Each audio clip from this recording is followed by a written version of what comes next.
Yes, sir. May I speak to Brian Norman Jr., please, my brother? This is he, Saya. The champ, the WBO champ, man, Brian Norman. Hey, B, I don't know if you got me on any headphones or anything. Sound a little muffled, but we can work with it though. No problem. You If said that, I sound muffled. now you sound a little bit better now. Oh, all right, cool. All right, cool, man. Y'all appreciate it, man. So without further delay, we have the welterweight, WBO welterweight champion of the world on the phone right now, Mr. Brian Norman Jr. Let's give him a round of applause. I take it. I take it. I see you in the back, boy. I see you in the back. You be safe now. You be safe now. You know what I mean? Listen, man, check this out, man. I'm happy, bro. I'm happy, man, that you took the time out. I know you've been training very vigorously. How do you feel? I feel wonderful. Training camp has been wonderful. It's just the last few weeks, and then it's go time. Last few weeks, then it's go time. I see now that a lot of people who I talk to online, I don't know, just a lot of people from a lot of people online, like people who I listen to and watch, is a mixed bag about this fight. A lot of people are looking at you as an underdog, so to speak, from a experience standpoint. Devin Haney, I call him Debo Dev, Mr. Tuck Your Chain, Mr. What You Got on My 40 Homie. Yeah. Mr. That's my bite, punk. You get what I'm saying? That's what I call him, Debo Dev. Debo Dev is looked upon as the guy who has the experience. He's been there, done that before, and you're looked upon as, a young champion. You're strong, but you're green. What say you about some of the critics who may be saying that? I said, regarding that, either you got it or you don't. At one point, even my opponent David Haney, at one point he quote unquote hasn't fought anybody. He hasn't stepped up to the plate yet. Everything y'all trying to say about me. But then he had that one fight that said, okay, he's like that. He passed the test and he kept it going. At one point, Muhammad Ali, quote unquote, hasn't fought anybody. At one point, Mike Tyson, quote unquote, hasn't fought nobody. But when they fought somebody, you seen they had it, and you seen what happened after that. So either you got it or you don't, and I'm here to show and prove that I do have it myself. It appears. I remember when you blessed me to do the interview with you in your gym, and what I caught off the bat, it appeared that of course you're very very strong. I saw you spar and stuff, but it appeared that you kind of had like a chip on your shoulder or something of that sort, like you got something to prove. Is there any added pressure in this particular fight versus any fights that you had in the past? No, not at all. I walk around with a chip on my shoulder since the amateurs. I believe we talked about that before, but I have always been that. I've always been having to prove the world wrong, prove this person wrong, or whatever. So at this point, it's just who I am. It's just a personality trait.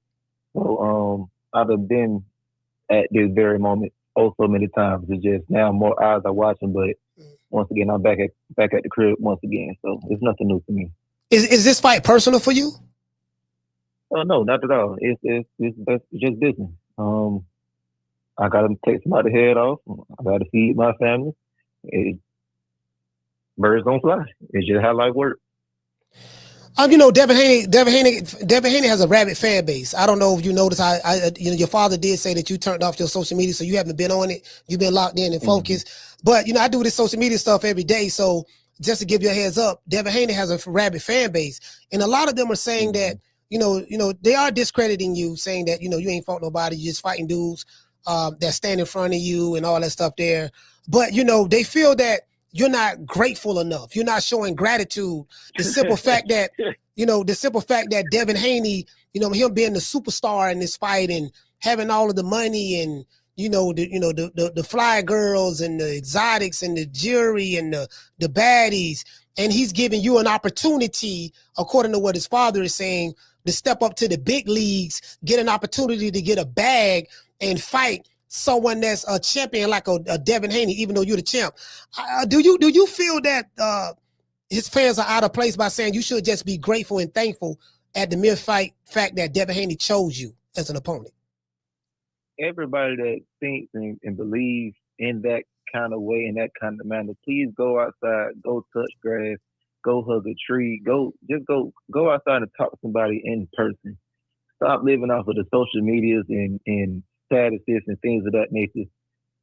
We are all equal regarding the respect factor and things of that nature. I'm not finna not congratulate. I'm not finna thank this man for the opportunity of me stepping into the ring with him because he stepped into the ring with me, and this is not his world. This is my world. How I'm looking at it is, no matter what you got going on outside the ring, like you said, what the women, the jewelry, whatever else you said, even the fan base or whatever, that don't matter. That's all from the looks of it. No matter what, if you're looking at me or if you're not looking at me, I am me. So you could come up, talk to me, say what's up or whatever. I'm gonna kick it to you. Shoot, you know me. I'm gonna Yeah, kick I it know. to you Yeah, like we yeah, go yeah, I know. way Yeah, back. You yeah, feel me? yeah, It's yeah. just That's true. get off of socials, man. Go look at real life. Like I said, once again, please go climb a tree and just sit in it for a second or two. What's the biggest misconception about you as a fighter? Because I've heard a lot of Uh, things, but the biggest thing is that I'm just a power puncher. That's what a lot of people believe, that I'm just a power puncher. I just hit hard. I'm big and I'm strong and things of that nature. Of course, that is a part of my repertoire, but I have much more than just that. But I'm down to show that November 22nd of whatever else. I feel like breaking out my tools bag. But if all I need is a hammer to get rid of the job, why do I got a screwdriver? So that's what I'm gonna do. so when it's amazing you talking about tools going in your toolbox because when I Yeah. interviewed Bill Haney one time, he told me that Devin Haney has a warehouse full of tools, and then you Mm-hmm. talking about tools, and then Debo Dev has a warehouse full of tools. So we're gonna find out who have the better tools between you two on November the 22nd, my brother. Yeah, I feel like if it's a demolition job and you just got to beat down the whole house, why do you need a screwdriver? We're not trying to screw anything in. We need a boulder, and we just need to run this whole thing over. So that's what I do. Whatever the job considers, I got that. Do you feel that your critics would give you credit if you were to be victorious in this fight? Do you feel they'll give you credit, or do you feel they'll move the goalposts? No, that's why I don't pay attention to anything at all, and that's deleted all the socials because we've seen it time and time and time and time again. They're gonna always find a way to discredit you in some kind of manner. Floyd Mayweather, one of the greatest of all time, and 50 and 0, 26 champions or former champions on his resume, and they still try to say, but so and so. They still try to have some kind of something about him. So Mm. I don't really care about what they got to say. Somebody in the chat said that you reminded them of a blue collar fighter, and I look at you as a junkyard dog. You get it, you getting it the hard way. No Diddy, kind of like a B Hop, Bernard Hopkins, so to speak. And you Mm-hmm. just, there's no flash, nothing flashy about you. There's nothing, we're not going to see you. Uh, you're not the Hollywood fighter. What I mean by that, the popular fighter, the flashy guy, the one, you just here to do a job and you put mofos to sleep. Now you're fighting a Devin Haney that's, this is his first fight at 147. Some Mm-hmm. people say that he's very fast, very quick. He's going to be a lot stronger at this weight. Um, are you prepared to, deal with what's going to come, as it relates to Devin Haney? Because we saw how he moved in the Jose Ramirez fight. I don't think you're going to get that same fighter. I think he can't fight you like that.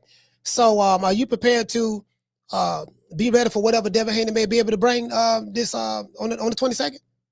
Now, Coach Malachi, I thought you would come better with better questions than that. You just asked me, am I prepared to face my opponent? That's pretty much Yes. what you Yeah. just said. That's, That's exactly what I'm asking. and you expect me to say, no, I don't know. I don't think so. I mean, training camp was kind of whack. I mean, the dude is kind of nice. I really don't know, actually. Is that what you expected me to say? That's exactly what I was expecting you to say. That is just a common sense as an apple pen for any and everything. Once again, I'm gonna keep repeating it. You do not have an outside opponent. Yeah. I want everybody to think about this. There is no outside opponent. The only opponent is the man in the mirror or the woman in the mirror, for Yeah. whoever is listening. What is there good at? They say he got a good jab. What if Right. your jab is better? They say he got good feet. What if your feet better? They say he fast. What if you're faster? What if you got better timing? Stop looking out and look within. No Mm-hmm. matter what, master that person right there. It's 5 in the morning. You don't feel like getting up. What do? You go off of how you feel or your mission. I go off of my mission each and every day. That is what being a man's man is about. That is what not being a character is about. You are real. You are real life. I know I'm human. I know if I take days off or whatever, I'm not going to be Norm the Storm that y'all know me as. No Mhm. matter what, I'm not me just because I woke up Brian Norman Jr. No, I am Brian Norman Jr. because I woke up and made a decision to go at it once again. Go right into the pain zone. Go right into that field and say, you know what? I'm ready. I don't care what you throw at me. I'm here. And I'm finna conquer whatever you got for me. The lights. I'm hearing that the lights might be too big for you on this stage. We know that you're ready. I already know that. I already know that when you get in that ring, you're gonna be ready for whatever. I know you're very professional. I know that you are a lot better than what a lot of your critics say. But Mm-hmm. this can be looked upon as the biggest fight that you've had thus far in your career. And I know you don't overlook your opponents, but the lights. Do you feel that the Mm-hmm. lights will be too big, too bright? Would you get starry eyed or what?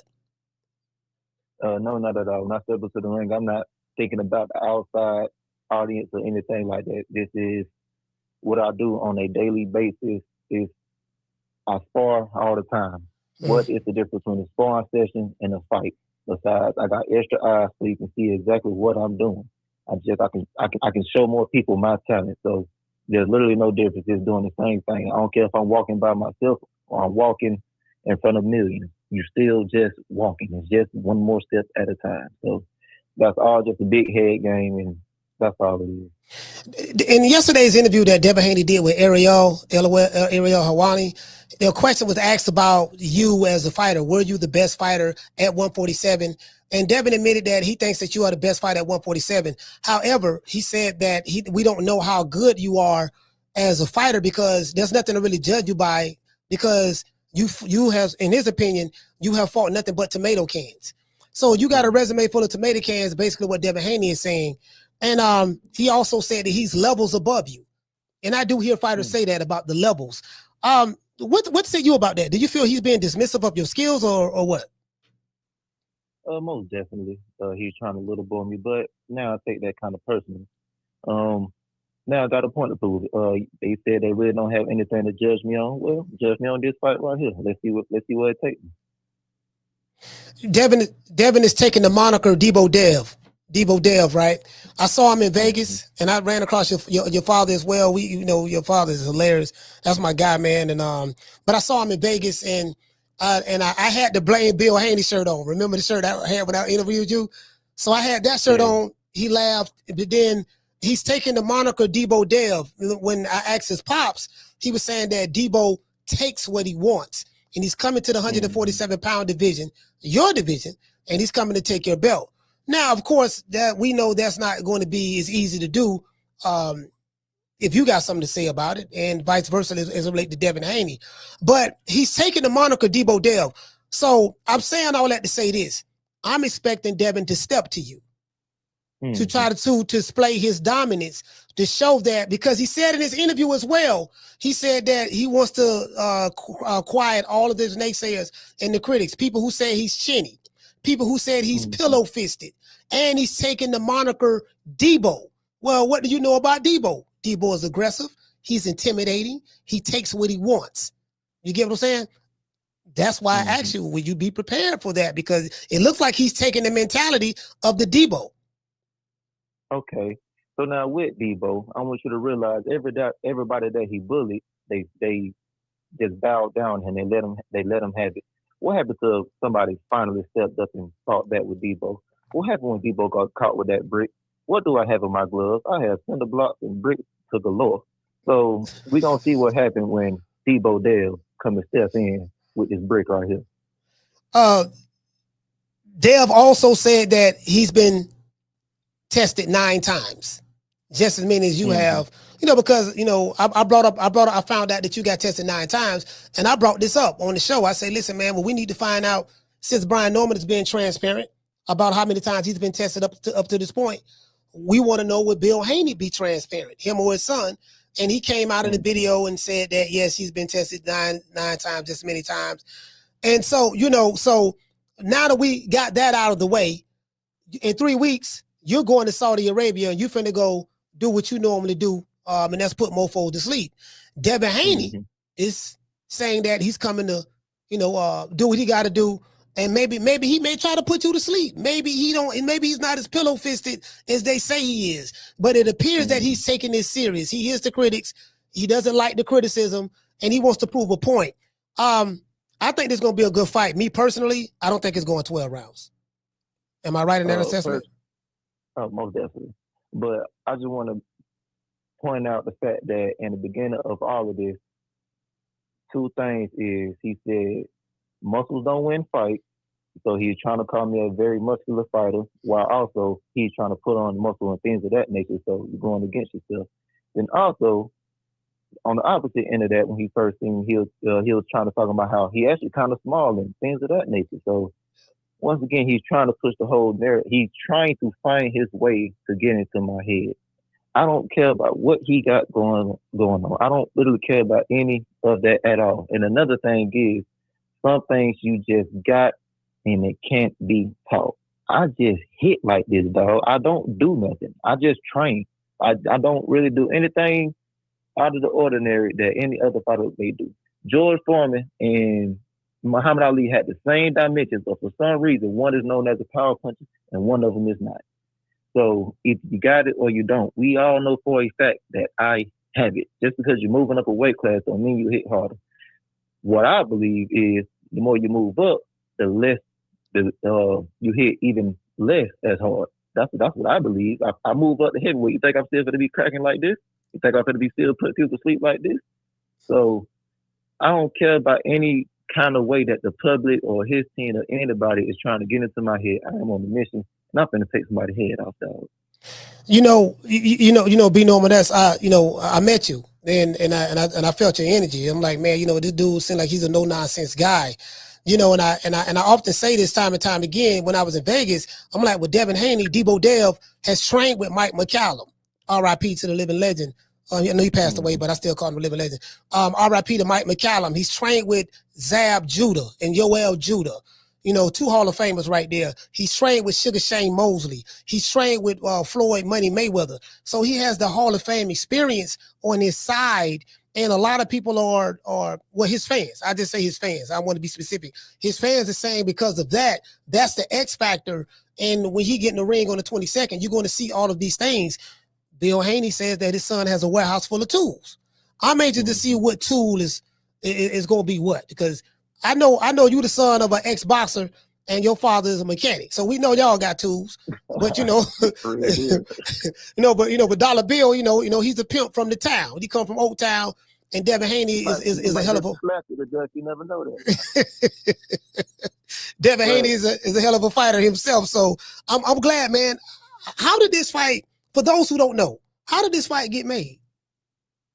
That was with my management, but forget all that. Let's take it back to everybody just said he was coached by. I don't care who you are coached by. You are not them. Just because you're coached by the wonderful and great Mike McCallum don't mean you can fight like him. Even Zab Judah, you can't fight like Zab Judah. Floyd Mayweather, you can't. You're not them.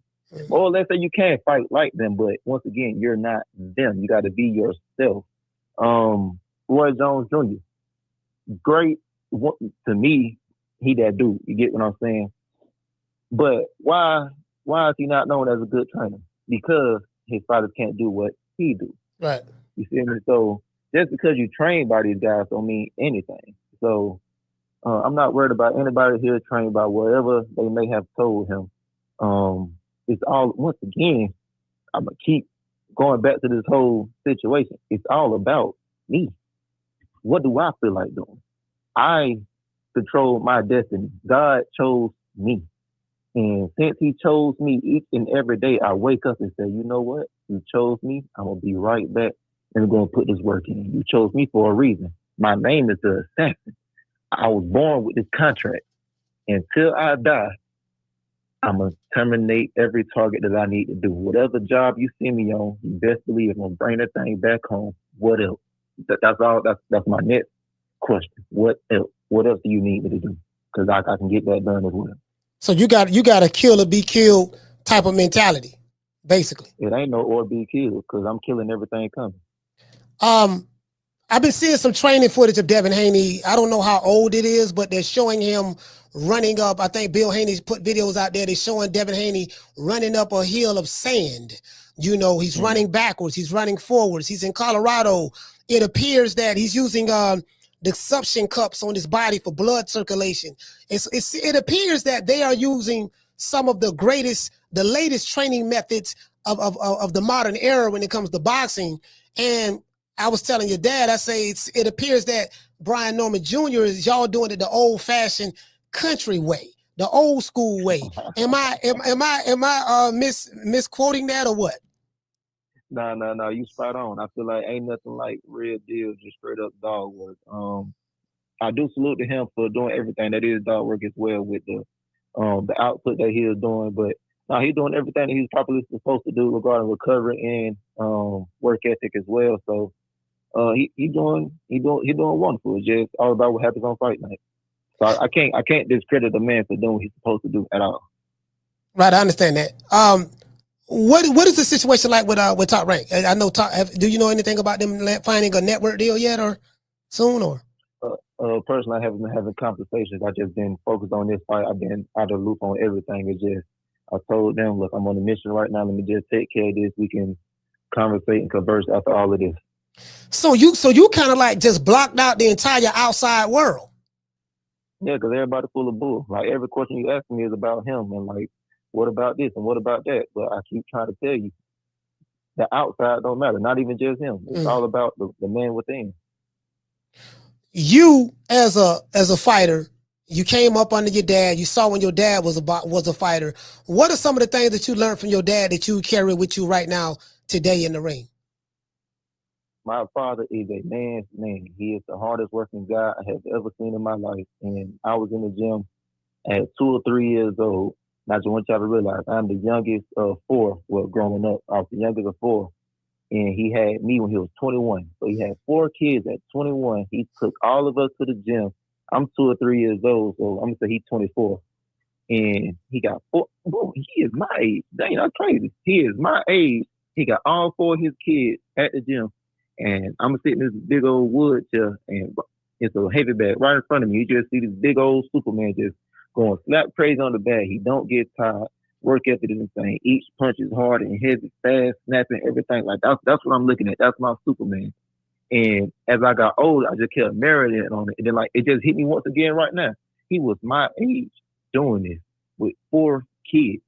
The work ethic was just different. And this is after working a full-time job plus overtime because once again, bills got to get paid. He was doing all this by himself. So that's what's in me. That DNA strand right there is what's in me. That straight up dog work. I'm gonna get this no matter what. I'm gonna figure it out. No matter what I gotta do, I'm gonna figure it out and I'm gonna work through this thing. You feel me? So he didn't have any team behind him. He didn't have no management, even training wise. For the most part, he was going to these fights by himself, just training himself, just out sheer hard work. So if he can take it that far, he can learn to. Also, he was a B-side fighter, so he learned the B-side of fighting and all. You know, it's a whole different mindset coming up on that side. He put all that inside of me. And now I do have a team behind me. I do got management. I do got trainers like him where he had what it called vertigo. He had equilibrium problems. He said he started learning how to real deal box instead of just fight. But his body just literally couldn't do it anymore. So he taught me everything he knew at the end from the beginning. And then of course he was still a boxer fan himself, so he's still watching boxing, he's still seeing this and that.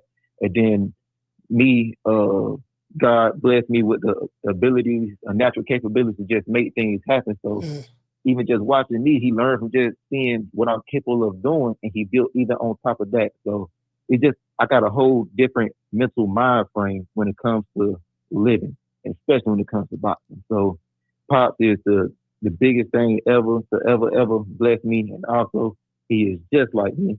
So I learned from just watching him. And he always tell me, B, I done did this before, I wouldn't recommend. And for some reason, it always works. Whatever he say works. So guess what? I'm a super soldier and I'm listening to whatever you got to say next. I remember when I interviewed you, we spoke about, I said, man, you look like a total different fighter since the Quentin Randall fight. It was like a switch turned on. And I know you're the same fighter, but you're a lot more patient. You're a lot more methodical. You know, you're a thinker in the ring. Mm-hmm. You make adjustments. You take a good punch. We've seen some of the fights that you've had since then.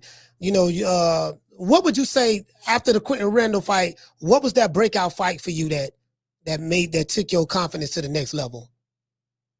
It wasn't even about that. It was actually I had to learn about myself. Of course, I 10-0 Quentin Randall, and the fight really wasn't competitive, but it wasn't a best looking fight. And I had to sit down and marinate myself on why. And the reason being is because youth is wasted on the young. Why is that? Because we are so eager to go. If you get what I mean by that. So I had to realize I need to pull it back a little bit. You're not letting the game just come to you. You're trying to force the game. You can never, ever, ever let that happen.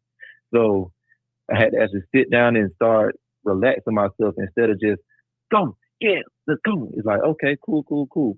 Just dial it back a little bit and let whatever happen happen. You got it. You don't put the work in. You don't did everything possible. Your IQ is on point, but you gotta let your natural instincts kick in, and God gonna take you to the next level. And we've seen what happened ever since that. Bro, like I remember watching the Jen Sasaki fight, and of course, you know, you got people who try to uh, discredit that fight, but I deal with that in a little bit. But it was like this guy lost 6 weeks of his memory, and I Mm-hmm. saw he went to the body, and it's like you blocked the shot like parried it. You pretty much parried it, pushed it down, and then you Mm-hmm. came right. It was like an instant reaction. You came right back with the left foot because you knew that his right hand was not going to get back in time to block it. Dead, and this guy Mm-hmm. was lost his memory for 6 weeks. Um, I was like, damn, this. I was like, damn, this nigga hitting like this. You get what I'm saying? And what I noticed after the knockouts, I was just looking at the Cuevas. I was looking at the Centillion fight, and I advise a lot of people to look at that fight because you was looked upon as an underdog in that fight. You know, you wasn't expecting to win that fight. I think Centillion was like 32-0 or something of that Yeah, sort. He had a just lot of just just like Devin is right now. he had a lot of knockouts, and you fought him in his own backyard. Do you feel that you got thrown to the wolves in that fight, or what? Which fight? No, I'm saying the Deal? Centillion fight because you had to go fight him, and that was where that fight was at San Diego or something in Cali. Yeah, that was his home turf. I was definitely thrown to the wolves. But once again, I accepted that. Like back to what you were talking about earlier with the lights and things of that nature. Yeah, Y'all do realize I go towards all of that, right? Like this is what I live and die for. So now, and actually, it's the reason why that was my best performance is because back against the wall. It's so big. It's so yeah. I don't know if he can do it. It's a muscle. He beat the brakes off of this other guy, and you ain't coming off a good performance yourself. And then it was literally 2 months after my bad performance. So I was like, okay, cool. Y'all trying me, huh? Let me show y'all something really quick. Then also, like what you just said with all three of my last fights, I want y'all to realize what happens when I touch these folks. I want you to look at their face when I hit them. The very first punch I landed on Jen Sasaki was it was a left hook that I ain't even really put nothing on it in the first round. And we seen what happened. The boy looked side to side like, hey, hold up now, coach. You tell me it was like this. You feel me? What's my dude's name? Derek Cuevas out there in Vegas. Mm. I made that boy quit with a jab. I seen him flying across the ring twice actually in the second round and in the final knockout in the third round with a jab. Seen him flying across a ring. You seen how he was blinking his eyes and how he was looking. You think that man he never lost before. He never been dropped before or anything like that. You think he just willingly? I think he did lose one, but you think he willingly just said, "Oh no, that's it. No, I don't even feel like winning no more." No, something happened. The great Mm. Mike Tyson. Everybody got a plan till they get punched Punch in in the the mouth. mouth. Yep. Quaviz thought he was bigger than me, stronger than me, and all these other great attributes or whatever. Salute to your brother, but I got something different over here. This is legendary over here. Not just the power, Mm. the IQ, the timing, the speed, how I put it together, the feet, literally everything. You can't catch the rhythm, you can't catch the timing, but you best believe I got yours. So it's just different over here with Giovanni Santilli. That was the first time he ever been through something like that. Had broke his nose. It was a whole bunch of blood on the ring, and not 0.1% of it was mine. So It's something different that happens when I touch these fighters. It's just different over here, and y'all will realize that very, very, very soon. You know, I will say this. I will say this. It's one thing that I will say that you and Devin Haney do have in common is the fact that you know you both guys have your critics, but you in particular, especially now, it's like after you beat the opponent, it's like your critics move the goalposts. The guy That's gets why I don't care credit. about it no more. The guy gets credit. You know, well, I don't know if he's gonna beat this guy. This might be the one to get him. But then when you beat that guy, then it's What oh about man, this when other you guy? ain't the guy with nobody. Like Devin Haney is saying that you know you fighting tomato cans and this and that so it appears that no matter what you do, you're gonna always I think they're gonna move the goalposts. Is that fair to say that? Because I know I asked you that earlier, but that's why I said that. I think that they're gonna move the if you were to be victorious, it's a good chance that your critics may move the goalposts. So When I be victorious, you best believe they gonna say, but this over here. So regardless of what they say or whatever, I got my own mission. I'm on God's timing, and I'm gonna keep doing what I'm doing over here.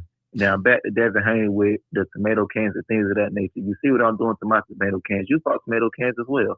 Why you not putting them to sleep as I am? Shoot, I made somebody lose 6 weeks of memory, and then back to the Jen Sasaki fight. We talking about this now, but if I ain't mistaken, before the fight, we can go back and look at everything. He was going to knock me out. That's what everybody was saying. He was going to knock me out. Bond's going to get clipped. Mine actually hasn't been tested. Look at this attack. Look how he knocked this dude out, and then this dude, and then this dude. Oh, don't get mad at me because I made it look easy. That's not my fault. Wait, when Floyd Mayweather beat Canelo, y'all was mad at Floyd because he made it look so easy. What Canelo did after that, he made a legendary career. So y'all can't get mad at me for doing what I'm supposed to do. That's on y'all. So forget what the Chris got to say. Forget what Dev got to say. No. I'm finna go out here and handle my business, and I'll see y'all at the next fight. Who else got to say something? Yeah, going to pay for a ticket, pay for the pay-per-view, pay for what you got to pay for. I'll see you there. Going to try to discredit me then. I'll be cool with that. you know, hey, B, listen. I'm gonna be honest with you, bro. This is a hell of a fight card. You know, David Benavidez, Anthony Yard. You know, Brian Norman versus Devin Haney. You know, Dula Mason versus Sam Noakes. My main man Ben Rodriguez on there, fighting Martinez. I'm looking at this card, bro. Like, you know, I wish this fight was in America. You know, this entire fight card. But the one fight that I'm looking so forward to seeing, my brother, is the fight with you and Devin Haney. I mean, I'm looking forward to seeing the entire fight card, but because of so much what's going on, and you know, in the lead up to it, with the stuff that happened in New York, and I met you, I know how intentional you are when you spar, when you train, how focused and locked in you is. I haven't been around Devin, so I don't know. I can't speak for that, but I'm just saying I see that. And I just think this is going to be a great fight. I think that Devin going to bring his A side. I know you bringing your A side, and I just feel that this fight is not going to go 12 rounds. Is there anything B that you would like to say, tell the fans before you leave, my brother? I just want to say frame of mind and how people mindset. What you just said was the best thing ever. Devin Haney, great fighter. Me, great fighter. He's going to bring his A side. I'm going to bring my A side. He got a lot of great things on his side. I got a lot of great things on my side. Yesterday, I believe I was doing an interview, and someone asked me, I don't really know why you accepted this fight so soon. I asked him why. He said, because it don't make business sense. I said, how does it make business sense? Because you could have waited till he got a little older. You could have waited till he looked off. It was something like that. And it's just like, that doesn't sound like good business. This fight right here does sound like good business, as in you got this guy right here. He has the experience, he has the accolades, he has everything about him. And necessarily speaking, everybody saying I'm his kryptonite. Regarding I'm powerful, I'm young, and I'm hungry, I'm ferocious. All these nasty things or whatever. Cool. Then you come back to my side. Why would I take a fight like this? On his end, he's my kryptonite. He can move. He got the fast jab. He got the experience. He got everything that could beat me. So that is why this fight is being made. This is a real deal 50-50 fight, and this is how the business should run right here. It is not good business just because it's a guarantee that you can beat this other guy. I want everybody to get that out y'all mind state. I want everybody to realize the other person doesn't matter. And I'm really trying to get into everybody's head. Only you matter. I'm not trying to be selfish or anything like that, but literally only you matter. And I'm not just talking about boxing, I'm talking about life. Take accountability for every little thing that you do. Let's go outside of the boxing world. If you get heartbroken or anything like that, guess what? That is your fault. You chose that person. You decided to pursue and keep going with that person. So at the end of the day, that is your fault. Literally everything in this world, you're not where you want to be in life. It's your fault. Go find out why is your fault and go fix it. Never blame and point the finger at any and everybody. The knowledge is out there. Right now, I'm talking on the phone. I got ChatGPT on the phone. We can ask ChatGPT literally anything possible. You best believe the answer goes pop up. Now it's on you to do what you do with that information. Yes, knowledge is power, but knowledge is only potential power until you go out and use it. Real deal action is the power. Action is medicine. Go out and get it done. That's all I want y'all to realize. Action speaks louder than words. I don't care how much knowledge you got. I don't care how many books you read. Until you go do what them books say, you will never be anything. Your birthday will come and you look back at the whole year and you be like, damn, I wish I would have. Who feel like being 60, 70 years old saying, I wish I would have? Yeah. Take accountability for literally any and everything. You are now grown. You are now an adult. You are in control of your next step. You are in control of your next move. Act like it and be that. Now, love y'all. I appreciate y'all. Coach Malachi, you my boy. Keep doing your pimping. All right, that's it. All right, I appreciate you, man. Hey, B, you're an old soul, bro. I don't know if you heard that before, but you are an old soul for real, and that's a good thing. That's a good. I don't mean anything bad about that. When you hear somebody say you're an old soul, they're saying that you're young, but you have the wisdom of an elder, meaning that you have life experiences, that you can go by. So, listen, man, much love to you, brother. I appreciate you. I appreciate you, brother. Yes, sir. Man, I'm out of here, bro. Let's go. Man, I'm out of here, bro. Let's go.